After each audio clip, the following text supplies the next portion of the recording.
खंड जो है उपखंड ख की बात करें तो इसमें जो है निम्नलिखित यौगिकों की संरचनाएं चित्र सहित आपको चित्रित करनी है, मतलब आपको संरचना बतानी है। सबसे पहला क्लोरोप्रोपेन।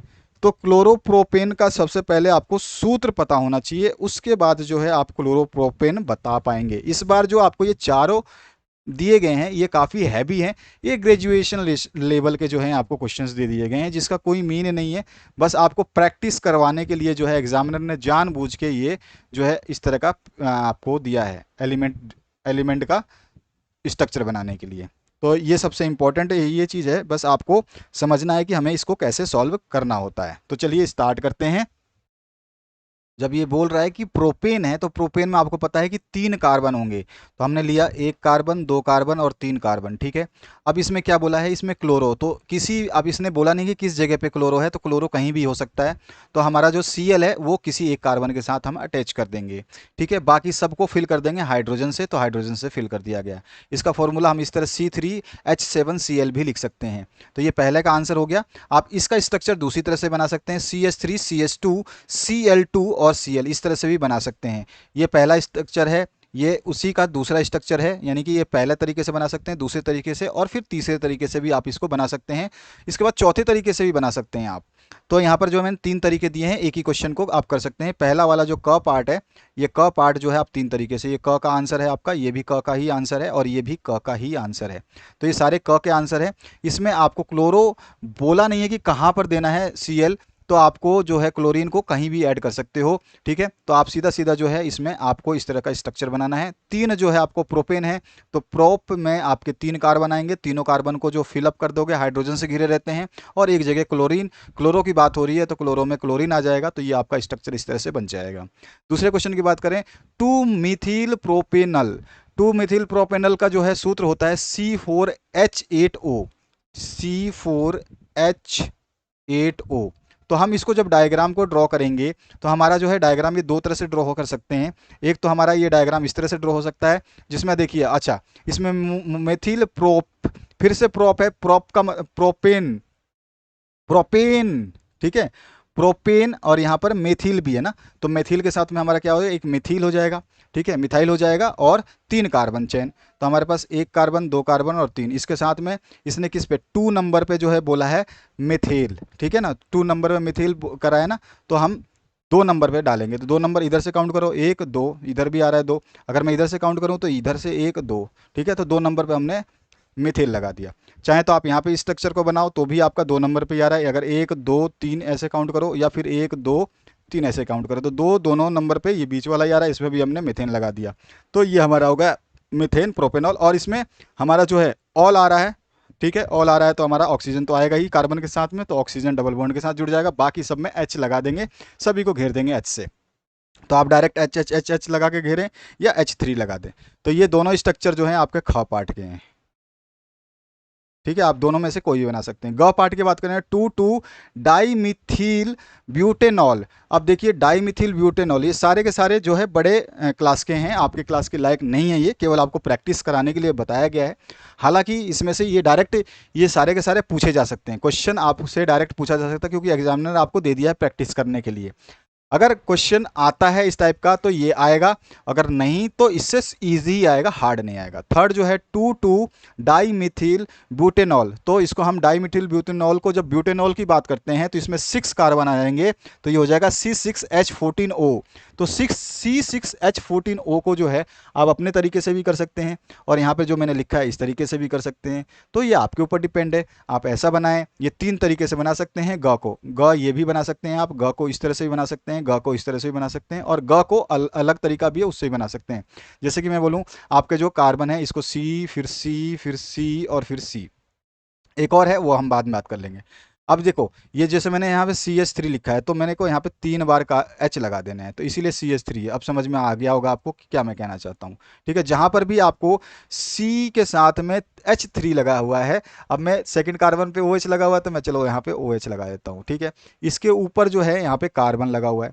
अब इस कार्बन के साथ में हाइड्रोजन 3 है, तो मैं हाइड्रोजन को, एक हाइड्रोजन इधर जोड़ दूँ, एक हाइड्रोजन इधर जोड़ दूँ, एक हाइड्रोजन ऊपर जोड़ दूँ, तो ये भी आपका स्ट्रक्चर वही है। यहाँ पे CH2 है, इसमें 2 H आएंगे, तो यहाँ पर एक H इधर लगा दिया और एक H इधर लगा दिया, हो गया ये भी कंप्लीट। अब लास्ट वाला में 3 है तो एक एच इधर, एक एच इधर, ये लो। तो ये भी आपका स्ट्रक्चर इस तरह से भी आप बना सकते हो। तो आपकी मर्जी है, आप ये यूज़ करें, ये यूज़ करें। ग के 3 हैं यहाँ पे भी, आपको सब जगह का मैं अल्टरनेट देते जा रहा हूँ।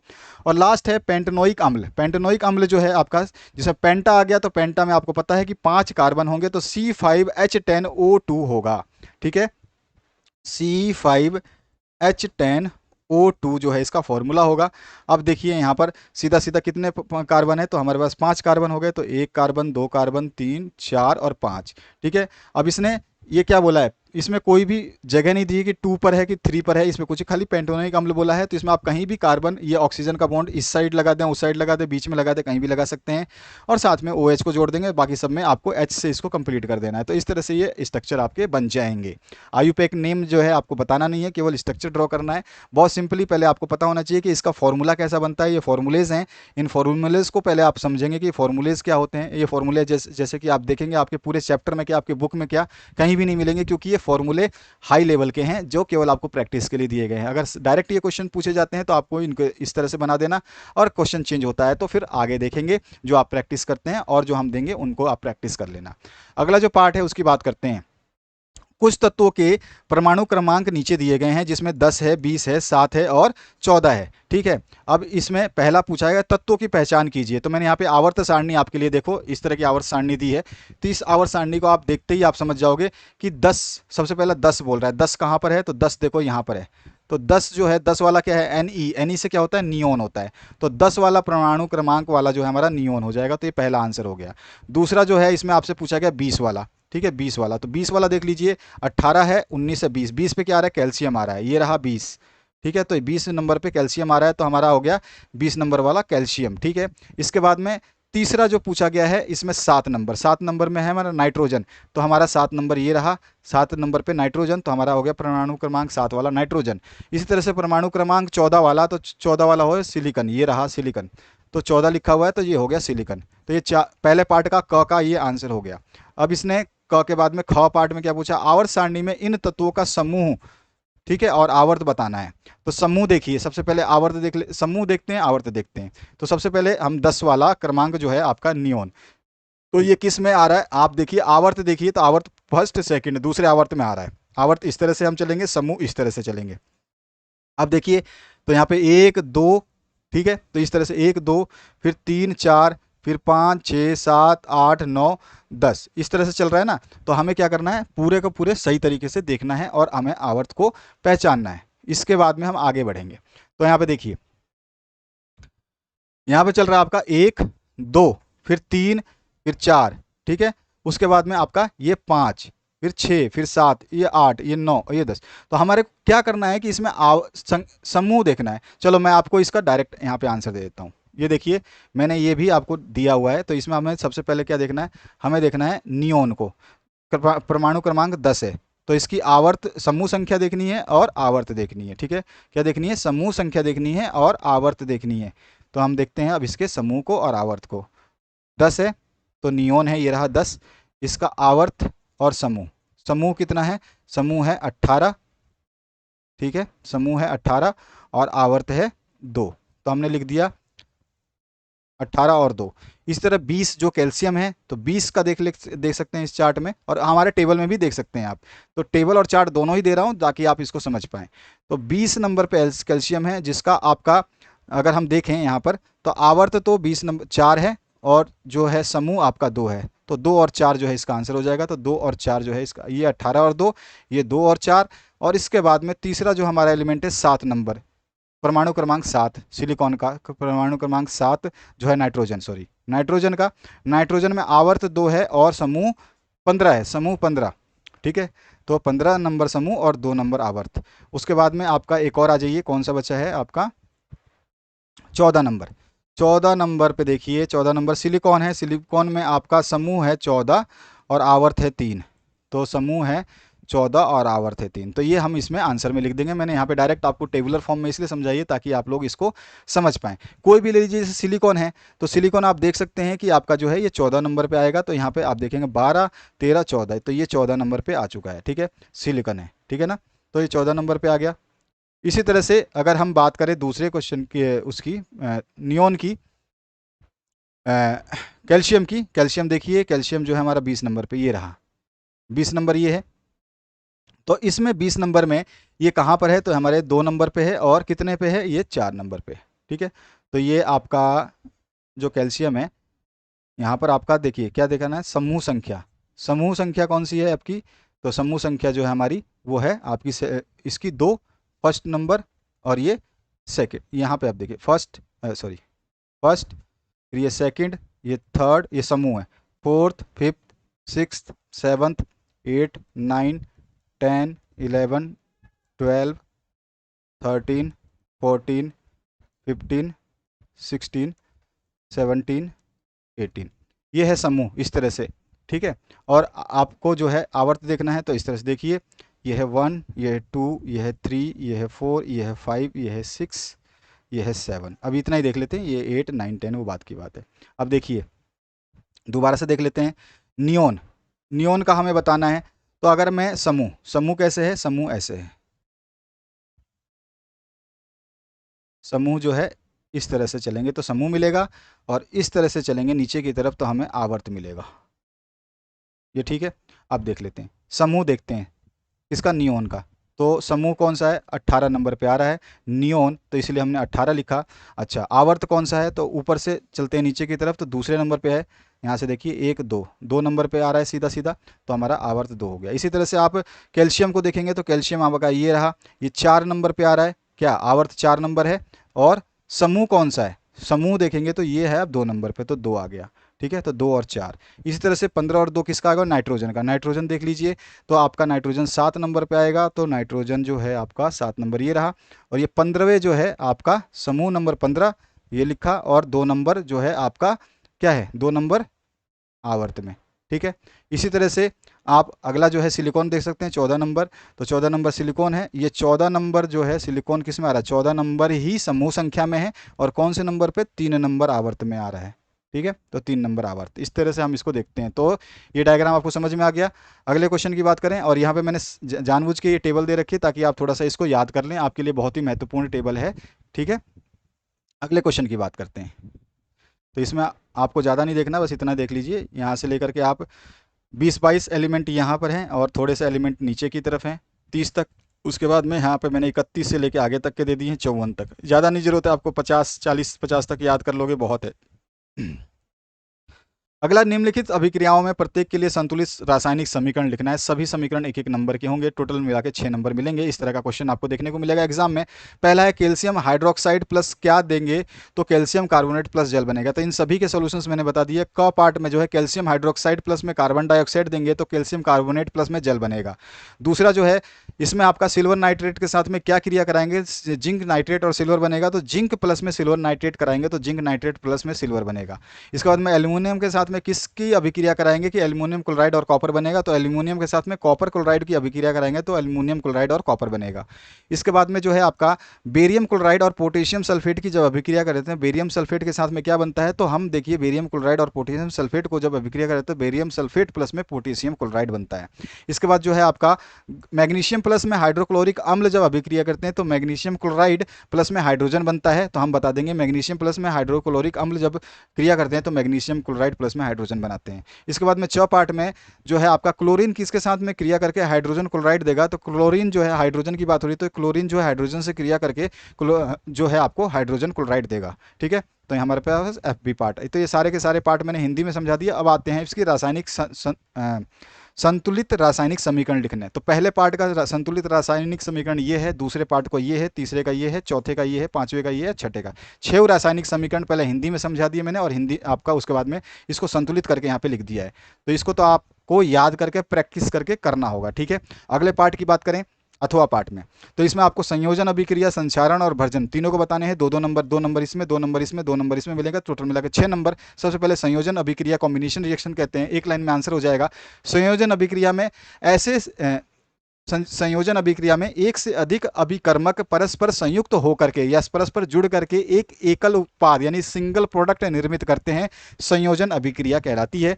अगर उदाहरण के लिए बहुत सारे उदाहरण मैंने लिख दिए, 2-3 उदाहरण लिखोगे तो आपको 2 नंबर मिलेंगे, क्योंकि आपने लाइन केवल एक लिखी है तो आपको उदाहरण 2-3 लिख देना। उदाहरण में आप जो है बुझा हुआ चूना, अनबुझा चूना जो है, आप जब इसको किससे करोगे ट्रीट, किससे करोगे ट्रीट, पानी से, तो हमारे जो है बुझा हुआ चूना मिल जाएगा। ठीक है, Ca कैल्शियम हाइड्रोक्साइड। और अगर हम चाहें तो कार्बन को ऑक्सीजन से क्रिया कराते हैं तो कार्बन डाइऑक्साइड बनता है। ये दूसरा आप जो है एग्जांपल दे सकते हैं। तीसरा जो है हाइड्रोजन और ऑक्सीजन को जब हम मिक्स करते हैं तो हमारा जल बनता है, H2O बन जाएगा। और इसी तरह से नाइट्रोजन और हाइड्रोजन को बनाते हैं तो हमारा अमोनिया बनता है। तो इस तरह से आप कोई भी रिएक्शन जो आपको याद होते हैं तो 2 से 3 रिएक्शन समेत आपको रिएक्शन सारे याद करने बेहतरीन तरीके से, सभी को याद कीजिए ताकि एग्जामिनर कुछ भी पूछे तो छूटे ना, और सब छोटे छोटे हैं। इसके बाद में संयोजन के बाद में संचारण पूछा है, तो वह प्रक्रिया जिसमें धातु नमी तथा वायु से धीरे धीरे अभिक्रिया करके नष्ट हो जाती है, संचारण कहलाती है। सामान्यतः यह एक विनाशकारी प्रक्रम है, अतः इसे रोकना आवश्यक है। संचारण हमने समझा दिया। साथ ही साथ इसके उदाहरण दे देंगे। लोहे पे जंग लगना जो है, तो Fe को ऑक्सीजन जो फेरस लोहा जो है ये आपका जल के साथ या फिर वायु के संपर्क में आता है तो क्या होता है, इसमें जंग लगना भूरा हो जाता है। ये Fe2O3 इंटू क्या बन जाएगा आपका, हाँ आपका जो ये वाटर ले लेता है। इसके बाद में चांदी का काला होना, ये भी आपका संचारण है। चांदी जब आपका जो है काला हो जाता है, चांदी जो वायु से संपर्क करता है तो काला काला पड़ने लगता है। आपने देखा होगा आपके घरों में चांदी के जो भी जेवरात हैं वो काले पड़ते हैं, उनकी समय समय सफाई होती है। तीसरा जो है कॉपर, कॉपर भी जो है आपके घरों में अगर कॉपर के बर्तन हैं तो वो जो है कॉपर जो है आपका भूरा भूरा सा होता है, वायु से या जल से संपर्क करके जो है ये बेसिक कार्बोनेट बना देता है, जिसपे हरी परत चढ़ जाती है तो कॉपर जो है हरा हरा सा थोड़ा थोड़ा दिखाई देने लगता है। एल्यूमिनियम धातु की चमक का कम होना है, एल्युमिनियम जब है ऑक्सीजन से क्रिया करता है तो एल्युमिनियम ऑक्साइड बनाता है तो ये महीन परत इस पर जम जाती है, तो ये भी है इसका रीज़न। तो यहाँ पर कोई भी आपको कम से कम 2-2 उदाहरण लिखने हैं। ठीक है, जब 2 नंबर लेने हैं तो आप डेफिनेशन लिखिए और 2-2 उदाहरण लिख दीजिए। तो ये हमारा आंसर हो गया। अगले पार्ट की तरफ बढ़ते हैं जिसमें आपको सल्फाइड भर्जन किसे कहते हैं, तो सल्फाइड अयस्क को वायु की उपस्थिति में अधिक ताप पर गर्म करने पर यह ऑक्साइड में परिवर्तित हो जाता है। इस प्रक्रिया को ही हम भर्जन कहते हैं। यानी कि सल्फाइड अयस्क को वायु की उपस्थिति में अधिक ताप पर गर्म करेंगे तो ये ऑक्साइड में परिवर्तन हो जाएगा और इसका परिवर्तन ही हमारा भर्जन कहलाता है। उदाहरण के लिए जैसे हमारा जिंक सल्फाइड जो है इसको हम ऑक्सीजन से कर रहे हैं तो यहाँ पर जिंक ऑक्साइड प्लस में सल्फर डाइऑक्साइड दे रहा है, और यहाँ पर जो है आपका यहाँ पर जो है Hg जो है जिसको हम सिनेबार बोलते हैं, तो इसको जो हम करवा रहे हैं तो HgO और SO2 मिल रहा है। तो इस तरह से आप देख सकते हैं कि हमारा जो है यहाँ पे क्या मिल रहा है, ऑक्साइड, सल्फर अयस्क का ऑक्साइड मिल रहा है। इस तरह से हम 2 उदाहरण दे देंगे। अगला जो क्वेश्चन है ग पार्ट में अभी 4 नंबर का प्रश्न है। यहाँ पर देखिए मैंने बताया था कि हम नीचे की तरफ देखेंगे कुछ संकरणों को, संगति को कैसे हम देखते हैं। तो देखिए यहाँ पर जो क्वेश्चन दिया गया है इसमें आर आर और वाई वाई ये दोनों एक साथ में है, ठीक है, और ये दोनों एक साथ हैं। तो अब जब हम इनकी अभिक्रिया कराते हैं तो क्या होगा, तो ये यहाँ पे देखेंगे कि ये आर, एक आर तो इसका और एक वाई इसका मिल करके एक आपको देंगे ये, ठीक है, और इसमें से एक आर और इसमें से एक वाई मिल करके देगा आपको आर वाई। ठीक है, अगर मैं देखूं तो इसका आर और इसका वाई तो यहाँ पे आर वाई बन गया, फिर इसका एक आर और इसका वाई यहाँ पे भी आर वाई बन गया, तो 2-2 आर वाई बन गए। यहाँ पर भी देखेंगे तो कैपिटल आर और कैपिटल वाई एक बार बनेगा, और फिर इस आर को और इस वाई को लेंगे तो इसका भी आर वाई बनेगा। और जब सेम बनते हैं, ध्यान रखना, जब सेम बनते हैं तो हम इनमें से क्या लेते हैं, एक एक लेते हैं। तो एक इसमें से ले लेंगे, एक इसमें से ले लेंगे, तो हमारे पास में आर वाई और आर वाई हो गया। अब देखिए आर वाई, ठीक है, आर वाई क्या होता है, तो अब देखो आर वाई और आर वाई मिल गया। अब इनको हम दोनों को एक साथ कर देंगे तो हमारे पास बनेगा क्या, ये वाला प्रोडक्ट बनेगा। देखो ये आर और ये आर, दोनों आर आर एक साथ लिख दिए, और ये वाई और ये वाई, दोनों वाई एक साथ लिख दिए। तो 2 आर जो होते हैं उसको हम गोल बोलते हैं। देखो यहाँ पे 2 आर जो है, छोटा हो बड़ा हो कोई दिक्कत नहीं, 2 आर मतलब गोल, तो हमने लिखा गोल, ठीक है। और वाई वाई दोनों 2 वाई मिलकर के क्या बनाते हैं, अब ध्यान रखना कि दोनों कैपिटल हैं कि स्मॉल हैं, कैसे हैं, ये चीज़ें हमें ध्यान रखना है। तो यहाँ पर जो है आपका छोटा बड़ा है, ठीक है, तो छोटा और बड़ा जब मिलता है तो हमारे को क्या बनाता है, पीला बनाता है, ठीक है ना। तो हमारे पास में जो है आपका क्या आ रहा है, पीला। तो इस तरह से हमारा ये आंसर होगा, गोल पीला। इसके बाद में देखिए यहाँ पर भी ये आर है कैपिटल, ये आर वाई, तो ये आर वाई एक बन जाएगा, ठीक है, बन जाएगा। यहाँ से आर वाई और ये वाला आर वाई दोनों बन जाएंगे। तो यहाँ पे आर वाई ले लिया ये वाला, और यहाँ पे भी आर वाई है, तो इस साइड भी आर वाई है, इस साइड भी आर वाई है। तो यहाँ पे मैं क्या बोलूँगा कि इधर का आर ले लो, कोई भी ले लो, आपके ऊपर है, आपको तो टीचर ने इसकी प्रैक्टिस कराई होगी। तो यहाँ से हमारा एक आर आर वाई वाई निकल जाएगा, एक R R Y Y small निकल जाएगा, दो स्मॉल आर कैपिटल, दो वाई निकल जाएंगे, और दो स्मॉल और दो वाई स्मॉल स्मॉल निकल जाएंगे। और कैपिटल आर आर जो है, ये कैपिटल आर आर गोल होता है तो गोल लिखा, वाई वाई कैपिटल जो है हमारा पीला होता है तो हम जो है पीला लिख देंगे। वाई वाई कैपिटल देखिए कहाँ है कैपिटल, ये रहा देखिए पीला। ठीक है, कहीं पे भी आपको पीला मिलेगा, अगर कैपिटल वाई वाई है तो पीला मिलेगा, तो पीला हो गया। अभी कैपिटल आर आर क्या था, गोल था, और छोटा वाई वाई क्या है, तो छोटा वाई वाई देख लीजिए, छोटा वाई वाई कहाँ है, यहाँ पर देखिए, छोटा वाई वाई क्या है, हरा है, तो हमने लिखा हरा। इसी तरह से स्मॉल आर आर देखिए, स्मॉल आर आर क्या होता है, झुर्रीदार, तो हमने लिखा झुर्रीदार। फिर कैपिटल वाई वाई क्या होता है, तो कैपिटल वाई वाई जो होता है हमारे पास में, वो क्या होता है कैपिटल वाई वाई ये तो छोटा एक बड़ा है, कैपिटल वाई वाई देखिए पीला दिखाई देगा आपको, देखिए कैपिटल वाई वाई पीला है, तो हमारे पास में ये पीला आ गया। इसी तरह से स्मॉल आर आर अभी हमने देखा था झुर्रीदार होता है, और स्मॉल वाई वाई क्या होता है, हरा होता है, तो स्मॉल वाई वाई जो है हमारा हरा हो जाएगा। ये स्मॉल वाई वाई है, ठीक है, ऐसे ऐसे टेढ़ा जाएगा। इसके बाद में आपका थर्ड वाला भी इसी तरह से करेंगे, तो यहाँ पर भी आपका जो है ये आपका दो आर हैं, तो दोनों आर को ले लेंगे एक साथ, और दोनों वाई को ले लेंगे, तो ये हमारे पास ये बन जाएगा। और आर आर का मतलब झुर्रीदार, और स्मॉल वाई का मतलब हरा। इसके बाद में हम इसको भी ऐसे ट्रीट कराएंगे, तो हमारे पास एक आर वाई निकलेगा, एक आर वाई छोटा और एक आर वाई बड़ा निकलेगा। फिर इसमें से आर आर एक तरफ लिख लेंगे, और इसमें से वाई वाई एक तरफ लिख लेंगे। अब हमें पता है कि आर आर का मतलब होता है गोल, और कैपिटल वाई और स्मॉल वाई का मतलब होता है पीला, तो ये गोल पीला हो गया। तो इस तरह से इसको हमें बनाना होता है, इसको आप प्रैक्टिस कर लेना अच्छे तरीके से, इसमें से क्वेश्चन आएंगे। नेक्स्ट जो पार्ट है, रंध्रों के खुलने तथा बंद होने की प्रक्रिया को चित्र द्वारा स्पष्ट करना है। तो पत्तियों की एपिडर्मिस में बहुत छोटे छोटे रंध्र होते हैं, जिनका खुलना और बंद होना द्वार कोशिकाओं यानी कि गार्ड सेल द्वारा नियंत्रित होता है। पौधों में लगभग 90% जल का क्षय जो है रंध्रों द्वारा होता है, यानी कि जल जो होते हैं उसका क्षय जो है रंध्रों द्वारा होता है। इसका चित्र भी बनाना है, तो इस तरह का आप चित्र बना देंगे, बहुत सिंपल सा चित्र है आपका। इसके बाद में रंध्र का खुलना व बंद होना द्वार कोशिकाओं में उपस्थित स्फीति दाब के ऊपर निर्भर करता है। जब द्वार कोशिकाएं सुदृढ़ होती हैं तब रंध्र खुलते हैं, और जब द्वार कोशिकाएं पानी छोड़ देती हैं तो रंध्र बंद हो जाते हैं। ये तो हमने एक लाइन में बताया कि रंध्र खुलते हैं और बंद होते हैं, लेकिन हमें क्या है यहाँ पे समझाना है, 4 नंबर लेने हैं तो 4 नंबर के हिसाब से लिखना है। तो इसको मैं बताऊंगा, शॉर्ट में भी लिखा है मैंने, बहुत शॉर्ट में, जिसको आप याद कर लोगे आपको ये याद हो जाएगा। प्रकाश संश्लेषण के दौरान पत्तियों में कार्बन डाइऑक्साइड का स्तर जो है गिर जाता है, और शर्करा का स्तर रक्षक कोशिकाओं के कोशिका द्रव में बढ़ता जाता है। फलस्वरूप परासरण दाब और स्फीति दाब में परिवर्तन हो जाता है। इससे रक्षक कोशिकाओं में एक कसाव आ जाता है, जिससे बाहर की भित्ति बाहर की ओर खींची जाती है या खींचती है, और इससे अंदर की भित्ति भी खिंच जाती है। इस प्रकार रंध्र चौड़ा होकर के खुल जाता है। खुलने का बता दिया। अब हम बात करते हैं बंद होने का। अंधकार में शर्करा स्टार्च में बदल जाती है, जो अविलय होती है, और रक्षक कोशिकाओं की कोशिका द्रव्य में शर्करा का स्तर जो है वो गिर जाता है। शर्करा का स्तर गिरने से क्या होता है, रक्षक कोशिकाएं जो है ढीली पड़ जाती हैं, जिससे रंध्र जो है वो बंद हो जाता है। तो खुलना बंद हमने बता दिया, और इसका संक्षिप्त वर्णन मैं आपको दे रहा हूँ, खुलता कैसे। देखिए आपको स्कूल अगर याद नहीं रहता तो आपको केवल ये पॉइंट याद रखने हैं, और इन पॉइंटों को मिलाकर लिख देना। सबसे पहले जो है प्रकाश की उपस्थिति में प्रकाश संश्लेषण होता है, जिसमें कार्बन डाइऑक्साइड की सांद्रता जो है कम हो जाती है, और पीएच का मान जो है बढ़ जाता है। जिसकी वजह से स्टार्च का शर्करा में परिवर्तन होने लगता है, और परासरण सांद्रता में वृद्धि भी होने लगती है, जिससे जल का चूषण शुरू हो जाता है या प्रारंभ हो जाता है, और स्फीति दाब में वृद्धि हो जाती है, तथा बाहरी भित्तियों का बाहर की ओर खिंच जाने के वजह से रंध्र जो है खुल जाता है। ठीक है, तो ये छोटा सा मैंने पॉइंट वाइज दिया है, इसको अगर आपने याद कर लिया तो आप आसानी से अपने शब्दों में लिख सकते हैं। रंध्र बंद कैसे होता है, जब रात्रि का समय या अंधेरा होता है तो प्रकाश संश्लेषण बंद हो जाता है, कार्बन डाइऑक्साइड की सांद्रता जो है वो बढ़ जाती है। यहाँ पे कम होती थी, यहाँ पे बढ़ जाती है। यहाँ पे पीएच का मान बढ़ रहा था, यहाँ पे कम हो जाएगा। ध्यान रखना, हर चीज़ वहाँ पे लिखा है उसका उल्टा होता जाएगा। पीएच का मान जो है वो कम हो जाता है। शर्करा का स्टार्च में जो है परिवर्तन हो जाता है। यहाँ पे स्टार्च का शर्करा में परिवर्तन होता है, यहाँ पे शर्करा का स्टार्च में परिवर्तन हो जाता है, और परासरण दाब में या सांद्रता में है कमी आ जाती है। यहाँ पर क्या होती है, वृद्धि, यहाँ पे क्या हो जाती है, कमी। और जो है आपका फिर क्या होता है, बाह्य परासरण जो है वो क्या होता है, कमी हो जाती है, जिसकी वजह से स्फीति दाब में भी कमी हो जाती है, और भित्तियों का पूर्व स्थिति में होने की वजह से भित्तियों का पूर्व स्थिति में होने की वजह से रंध्र छिद्र बंद हो जाते हैं। ठीक है, तो इस तरह से आप जो है इस छोटे से पार्ट को भी याद करके अपने आंसर को दे सकते हो। आपकी मर्जी है, मैंने आपको बता दिया, आप आपके ऊपर डिपेंड है।